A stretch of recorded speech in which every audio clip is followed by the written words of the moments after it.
கேட்டது.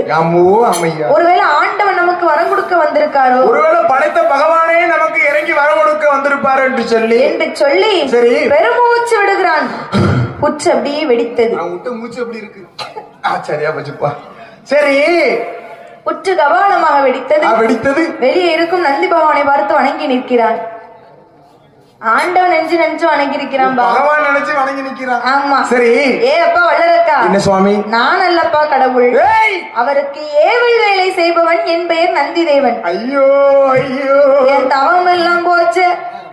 காளை போல வந்து என் கடுந்த வசங்களை தாயடா, மாடு போல வந்து என் மனித வசங்களை தாயடா, தவத்தே கலைச்சிட்டிய. என் தவசை கழிப்பதற்கு நீ எத்தனை நாள் காத்திருந்தாய் ஐயோ என்று சொல்லி வல்லரக்க ராஜமன்னன் புலம்புகின்ற போது, ஏப்பா வல்லரக்கா, உன் தவம் ஒரு பக்கமும் போகல. சரி, உன்னை அழைத்து வர